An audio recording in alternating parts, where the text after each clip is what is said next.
2025년 12월 제가 어떻게 살았나 한번 보도록 하겠습니다. 뭐 이렇게 쓰고 벌고 했고요. 돈을 계산해 보면은 총 수입은 500만 8,616원이고요. 지출은 79만 110원, 합은 429만 6,506원이었습니다. 2025년의 총 수입은 4,345만 3,821원이고요. 총 지출은 1,216만 7,580원이고요. 남은 돈은 플러스 3,100만 34만 9,241원이네요. 2025년 11월 계좌 2억 6,377만 769원이고요. 2025년 12월은 2억 6,193만 7,750원이었어요. 11월 달에 비해서 385만 9,981원이 늘어났고요. 현금 채굴은 429만 6,506원을 했기 때문에 투자 수익은 총 마이너스 43만 6,525원이었습니다. 이게 한국이고요. 중국 주식. 달라진 점이 있죠. 바이두가 빠졌습니다. 바이두를 다 팔아버리고 비아디, 알리바바 그리고 코스피를 조금 늘렸어요. 2025년이 끝났고 2024년 12월 달에는 1억 6,900만 6,340원이었으니까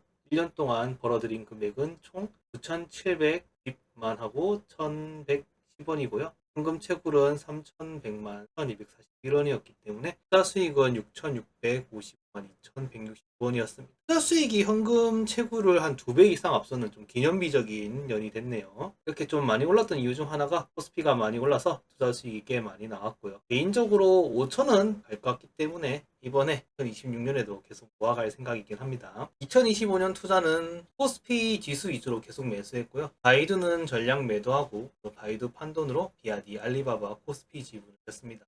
2026년 투자 계획은 코스피 지수 위주의 매수를 할 계획이고요. 용기나 통이가 있는 그런 중국 태양광주입니다. 또한 바이두처럼 수익권에 들어오면 매도 후에 다른 중국 주식을 사고 싶습니다. 근데 마땅히 대체자가 떠오르지 않아서 용기나 통이 중 좀 뒤처지는 친구는 팔아버리고 그래도 하나는 들고 있을까 생각도 하고 있고요. 일단은 팔고 중국 지수 추종 ETF가 있다면 사고 싶긴 한데 뭔가 딱 마음에 드는 지수 추종 ETF가 없더라고요. 그래서 사실 좀 보류 중이고요. 괜찮은 게 있다면은 추천해 주시면 감사할 것 같습니다. 그리고 미국 지수가 폭락하거나 환율이 급락하면은 VTI도 매수할까 생각 중이긴 한데 2026년에는 그럴 일은 없을 것 같아서 아마 VTI는 2026년에는 매수할 일은 없을 것 같습니다. 그리고 8년 안에 10억을 만들고 싶은 계획이 있는데요. 사실 이거는 지금 만든 계획은 아니고요. 2021년에 1억을 모았을 당시 이런 목표를 세운 적이 있습니다. 투자 수익으로 1년에 10% 정도, 그리고 현금 채굴로 1년에 10% 정도씩, 그러니까 매년 한 20% 조금 넘게씩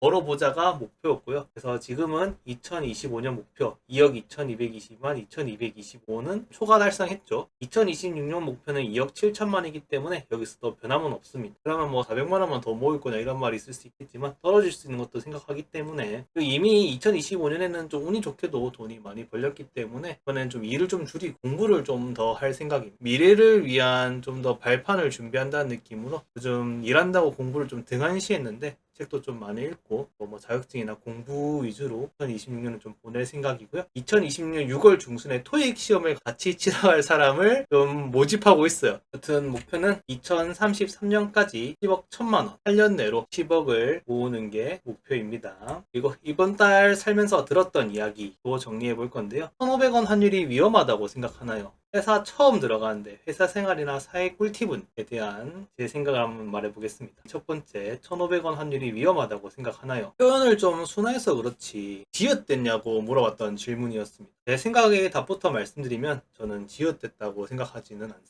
1,500원 환율을 무서워하는 이유는 옛날에 우리가 IMF 외환위기나 뼈 아픈 기억이 있기 때문이라고 생각합니다. 물론 환율이 급격히 많이 오르면 위험하기도 하고 무섭기도 하고 조심해야겠지만 지금이 위기인가 하면은 라고 생각합니다.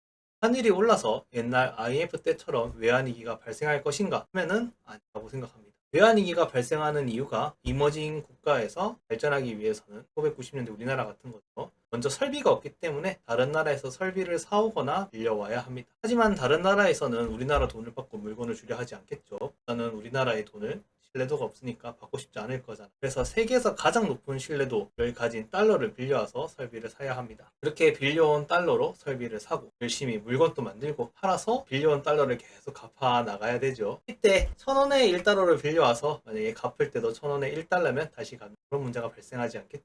근데 환율이 1,500원이 되어 있다면 갑자기 갚아야 되는 돈이 1.5배가 되는, 갑자기 부담이 배수로 늘어나는 경험을 하게 됩니다. 사람은 선형적인 인식이 강하기 때문에 환율이 이렇게 치솟기 시작하면은 더 올라갈 게 두려워서 너도 나도 달러를 계속 사두려고 합니다. 먼저 사려고 하는 거죠. 이렇게 계속 먼저 사려고 하면은 상승은 상승을 부릅니다. 또한 돈을 빌려준 사람도 문제가 발생하지 않을 때는 채무 기간을 연장해 준다거나 등등에 해줄 수 있겠지만, 갑자기 환율이 이상해지고 후자들이 갚지 못할 것 같은 상황이 되면은 너도 나도 빨리 돈을 갚아라고 부추길 수밖에 없습니다. 이렇게 상승은 계속 상승을 불러 사람들의 공포감을 만들고 결국 그 공포감은 폭등을 만들게 되죠. 당일에 환율이 2배씩 뛰는데 갚을 수 있는 채무자가 있기는 힘들 거고 줄 파산이 이어지면서 외환위기는 터지게 됩니다.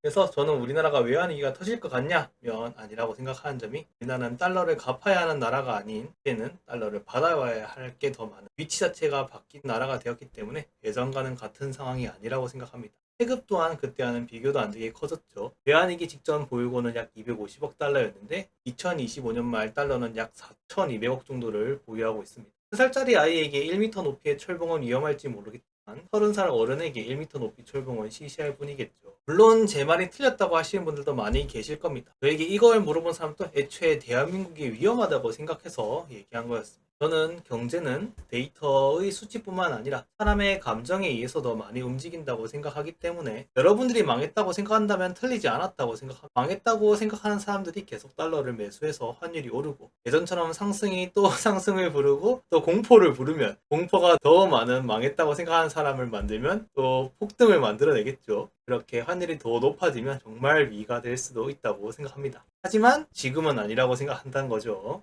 그리고 두 번째, 회사 처음 들어가는데 회사 생활이나 사회생활 꿀팁은, 사실 저도 유튜브에서 이렇게 말하고 있지만 35살밖에 안 됐습니다. 회사 생활이나 사회생활을 많이 한 게 아니라서 앞으로 생각이 더 많이 바뀌겠죠? 더 이런 말을 해도 되나 싶긴 하지만 어찌되니까 유튜브니까. 그리고 나중에 돌이켜보면은 재밌겠죠? 그때는 35살의 황현우는 이런 생각을 했구나. 돌이켜보면 재밌지 않겠습니까? 주식 이야기도 4년 전 영상 이런 거 보면 재밌습니다. 와, 저 때는 저런 생각을 하고 샀구나. 그런 생각이 있으니까 여러분들도 유튜브나 글 같은 거 써보면은 나중에 보면 재밌을 것 같아서 추천드립니다.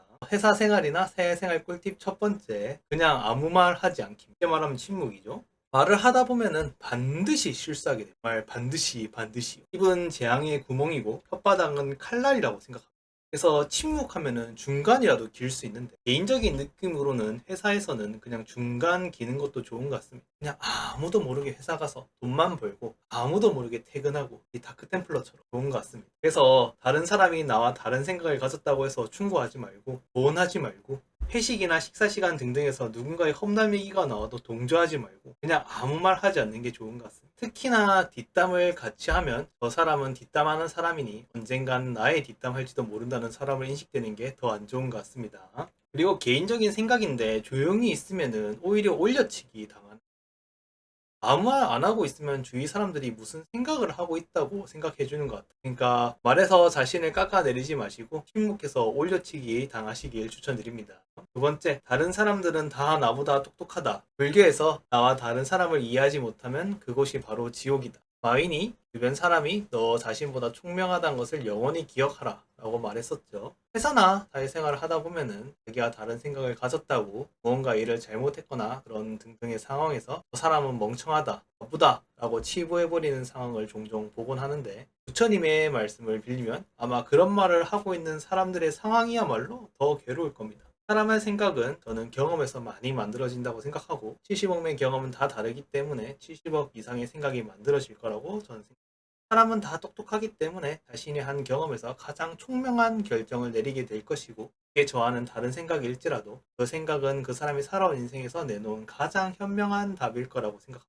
그렇기 때문에 다른 사람에선 늘 내가 모르는 것을 배울 수 있다고 생각. 또한 다른 사람들이 똑똑하다면 그 사람들은 내가 나쁜 짓 하려면 다 알아차릴 거고, 그럼 못된 생각부터 안 하게 되겠죠. 세 번째, 정직하게 살기입니다. 아주 작은 이득 때문에 불미스러운 일을 해서 당당함이라는 큰 자산을 잃는 게 엄청난 손해라고 생각합니다. 정직하게 해서 떳떳하고 당당하게 허리 어깨 펴고 사는 게 엄청난 자산이라고 생각합니다. 나의 당당함은 반드시 다른 사람이 눈치챕니다. 다른 사람들은 똑똑하니까. 반대로 나의 비굴함도 반드시 다른 사람이 눈치챕니다.